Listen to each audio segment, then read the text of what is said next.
Hi, I'm Kim from Emerging Creatively Tutorials, and this is ECT TV, episode 32.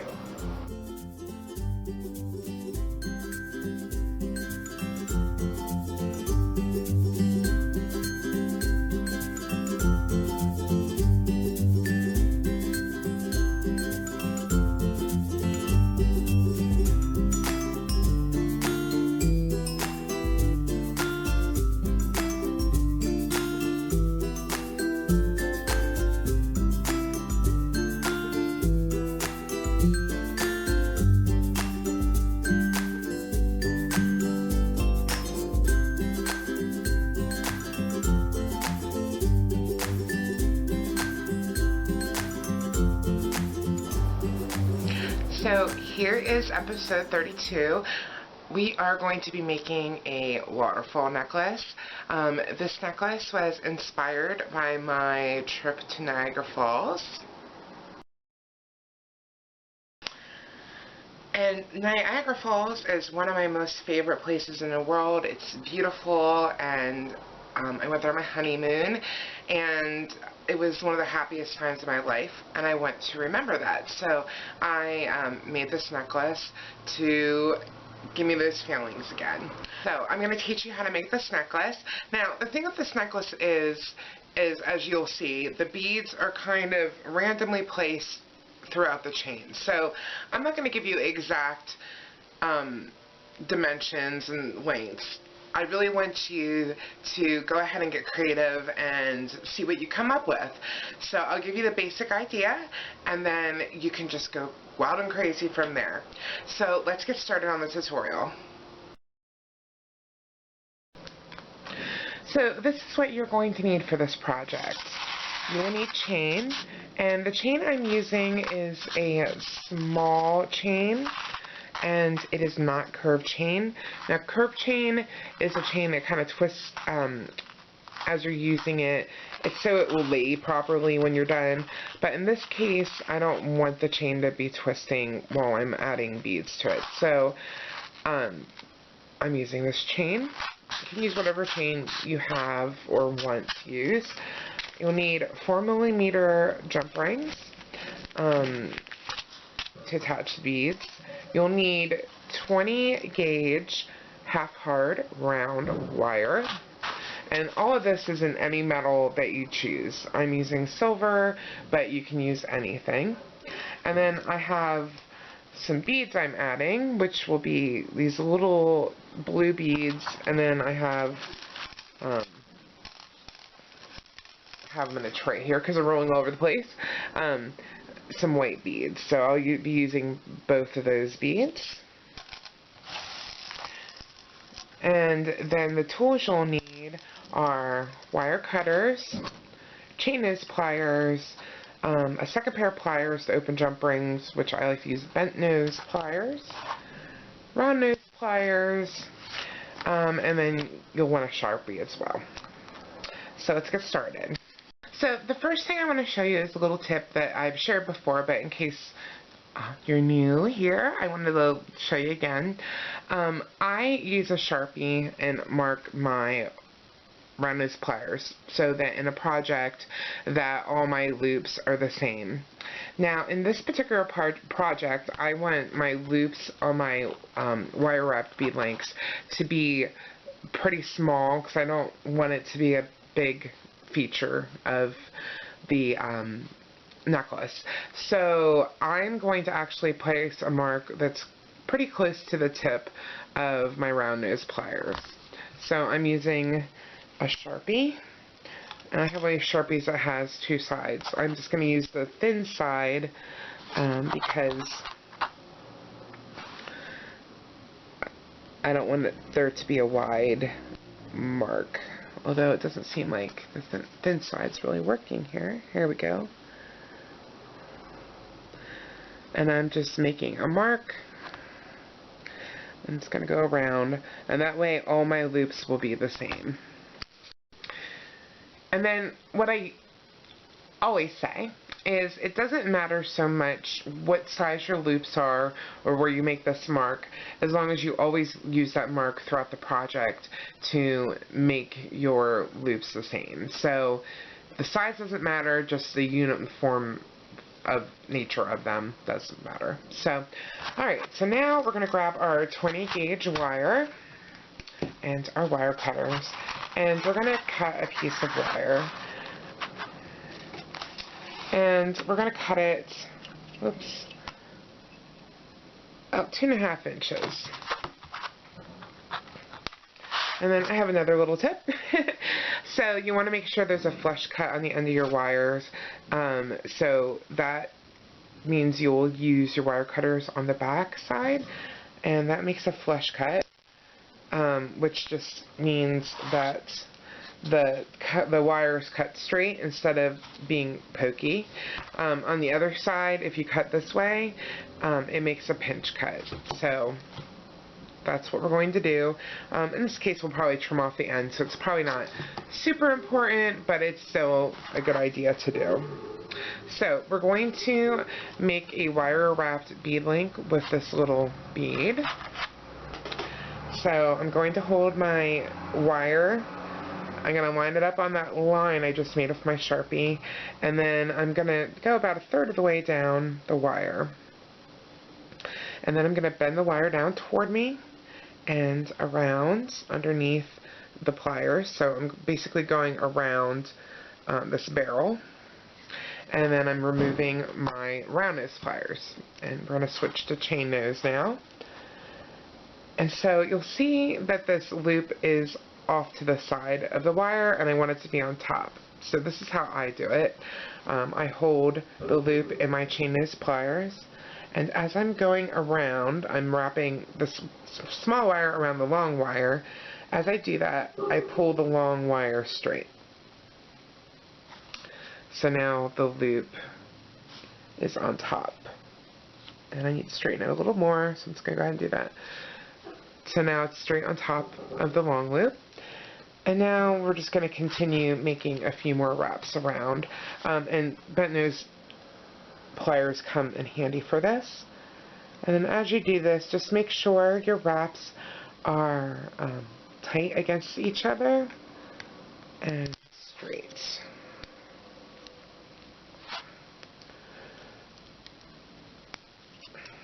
Okay. And then if they're a little bit not close together, you can just kind of pull them close together using your chain nose pliers. And then you can trim off any extra you have, or in this case I'm going to use my pliers to push down the part that's poking out a little. And you want to make sure that none of your wire is poking out. And then I just sort of go around like this with my chain nose pliers. Alright, so now we're going to grab our little bead, slide it on, and we're going to basically do the same thing again on the other side. And I was just fixing I still wasn't happy with my loop, so I was fixing it. So now we're going back to our round nose pliers, and again lining up with that line we made. And we want to hold the wire just a little bit above where the bead is, leaving a little bit of room between where the pliers are and where the bead is. You want to make sure that the wire will fit through, and a couple of wraps. So then again, doing the same thing, bend the wire down toward us and around that barrel. And then we go to the chain nose pliers and twist around and straighten at the same time. Switch hands, and now I'm going to use my bent nose pliers to complete the wraps. And then trimming off any excess wire, and make sure that the end is not poking out.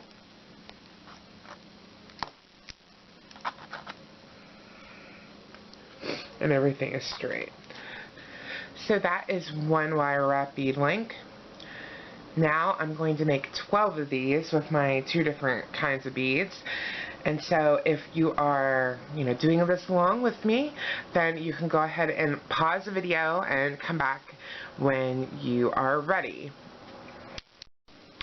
Alright, so I have made all my wire wrapped bead links. I made 6 of the blue, 6 of the white.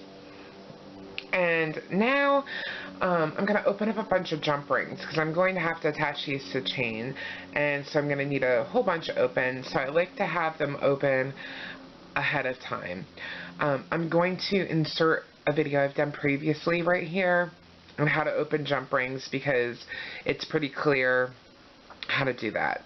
So watch the video and then open a bunch of jump rings and we'll continue. Video, I am going to show you how to open a jump ring the correct way. So it's really easy once you know how to do it. You just need 2 pairs of pliers. I have bent nose pliers, which are, for whatever reason, really handy to use for opening jump rings. And then chain nose pliers. You could use 2 pairs of chain nose.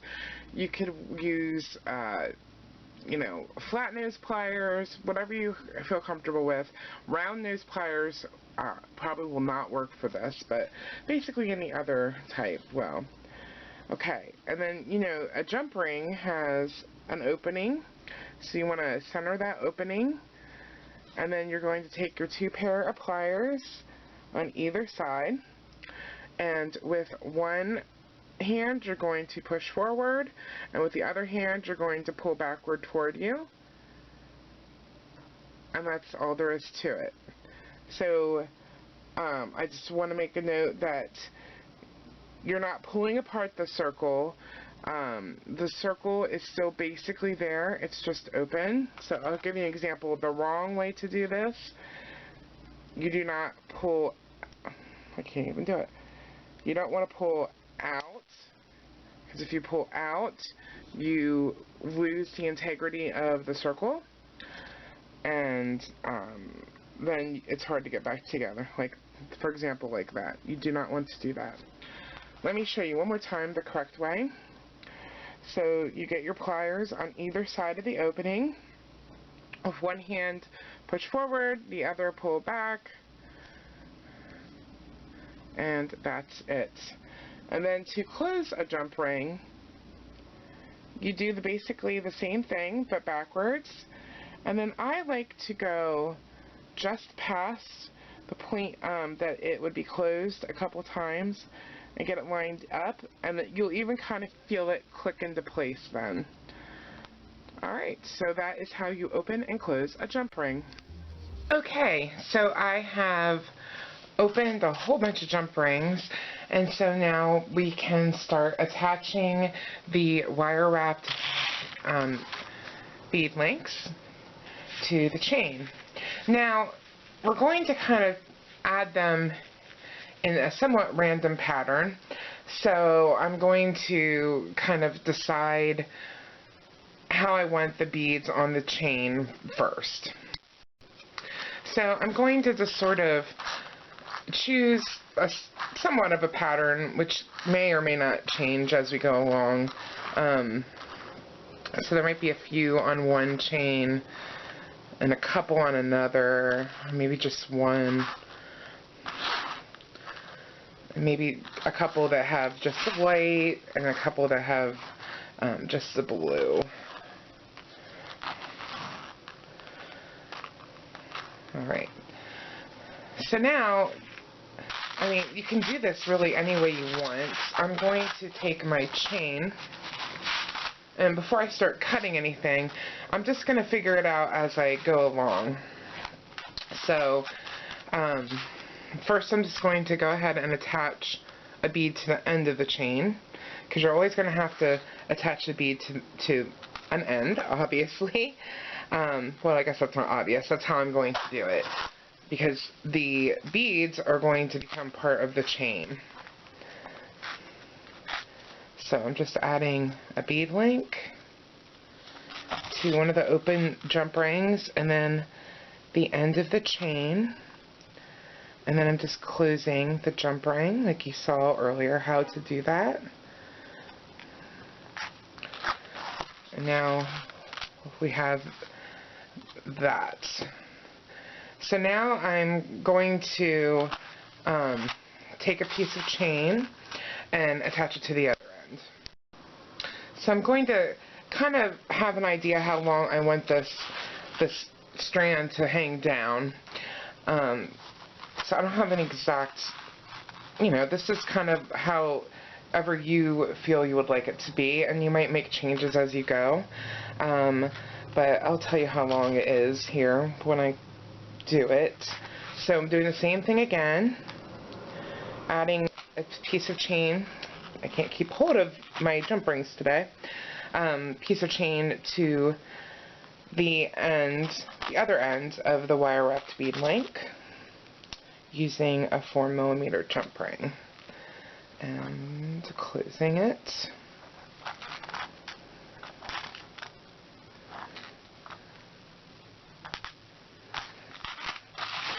So you kind of see how it starts to become part of the chain.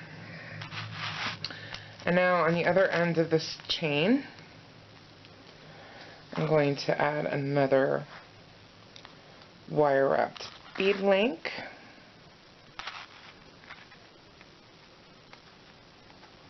And close it.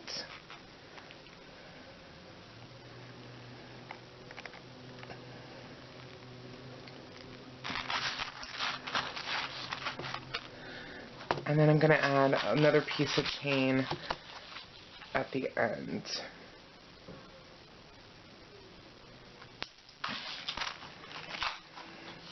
And you just cut the chain with using your wire cutters. Just pick the link and then cut it, just like you would cut anything. And I'm just adding this chain in the same way again. So now we kind of have this chain with the two bead links. So I'm gonna decide how long I want it to be, and then go ahead and cut that piece of chain. And you see me shaking. It's because sometimes the links will stay attached, and they're not really attached anymore. I just shake it to get them off. So we have the first long strand here. And so now I'm just going to go ahead and attach chain to either side of this one and continue. Now, before you start with this, you probably want to get an idea of how long you want these to hang. You can measure by deciding how long you want on your own chest and just see how it works. Or if you have a mannequin, you could do it that way. This is about 4.5 inches. And I'm going to do kind of random different lengths. Some of these will be longer, some of them will be shorter. So we're just going to continue exactly how I showed you, attaching a chain. And again, I'm just doing this kind of randomly because that's how I would like it to look. Now, as I'm designing this, which I'm kind of doing as I make it, and sort of, I'm laying the piece I'm working on next to the previous piece, seeing how the beads kind of space out between the two, and then making decisions on how long to make each piece of chain in between and where to place the beads as I go along, and then cutting it from there. And chain can be frustrating when laying on a table because it gets all bunched up, so that is one of the more frustrating parts about making this. But as you go along, you will figure it out. You just sort of have to straighten it out and see how it goes. Okay, so now I have all the pieces put together here for the chains that will hang down. And I have this little tip. I hang when I'm working with chains that are going to be hanging down, I kind of thread them onto a piece of wire And then I can hold them up and see how they are going to hang. And check out, make sure I like the length, and if not, I can trim off certain things, or I can even, in this case, I'm going to flip this one around, and I've already changed the order of how the order of these chains, how they're going to hang. So I just want to trim this one. And I'm going to trim this one a little bit too. And I kind of wanted them all to be varying lengths. You may choose to have them all the same length, or to start in the middle and get shorter as they go out, or, even start low and go longer, or, however you'd like to do it. So now that I have this the way I want, I'm going to leave them on this wire so they don't get twisted up or out of order. And now I'm again going to go back to my chain, and I'm going to cut the side and cut the length that I want for my necklace. And so I'm just taking the chain, I put it around my neck to see how long I wanted it to be, and made a decision based on that. You might want to look in a mirror and see how it works, how it looks. Okay, so I have 2, 4, 6, 7 of these. So I said I was going to leave it on this wire, but actually I'm going to take it off because I'm going to start in the middle and work outward from there. So I'm just going to take these off.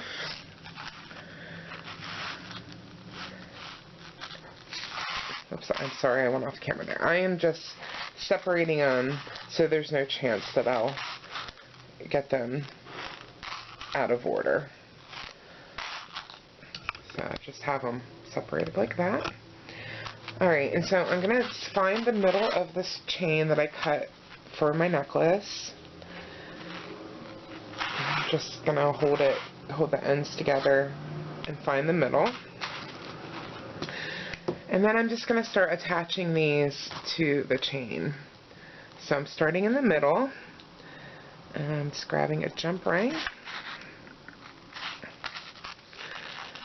and attaching the 2 chains. So I'm just putting a jump ring on the chain right in the middle of the necklace chain, and then the first waterfall piece I am sticking on that jump ring. Oops, and now I'm closing it, but first I have dropped it, and I don't know why, but I'm very droppy today, so just make sure you hold everything tightly, and you should not have the same problem.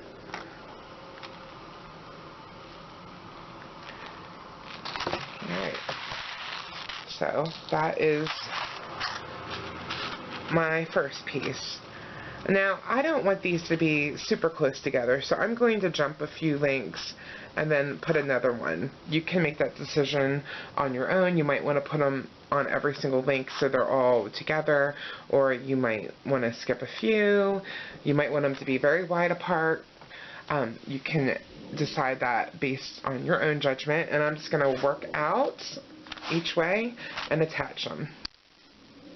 Okay, so now I've attached all the dangly pieces from the necklace chain, and all we have to do is add a clasp to the end, and we are done. So I'm just going to add a lobster clasp. I'm just going to add at one end, just like we've been doing all along, to one end of the chain with a 4mm jump ring. And then close the jump ring. And on the other end, I'm using 7mm jump rings. I'm going to add 2. And that's just for the lobster clasp to hook into.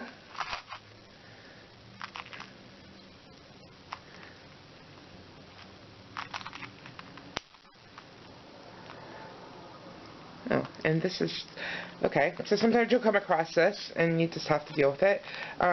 My chain is thin and my 7mm jump rings are a pretty thick gauge. So I'm just going to go ahead and add a 4mm jump ring first to the chain, and then I'm going to add my 7mm jump rings.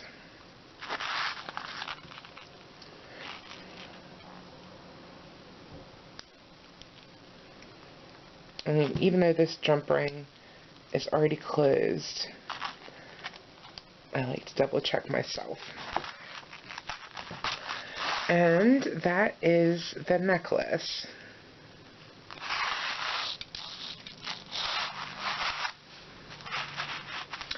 So you can, of course, interpret this necklace in many different ways and however you want to. You could use different beads, different chain. You could use just chain without the beads. You could do bead dangles on the ends of each chain instead of interspersed throughout. You could do a design with the beads, so you'd have to measure and maybe even make a chart before you start with that. These could be all closer together, they could be further apart, kind of hanging differently. So that is the waterfall necklace. Thanks for watching this episode of ECT TV. If you liked what you saw, make sure to give me a thumbs up and subscribe to my YouTube channel. You can come over to KimberlieKohler.com, and I'll put the link below the video to sign up for my newsletter to make sure you get each episode right in your inbox every week. Have a great couple of weeks, and we'll be back in 2 weeks.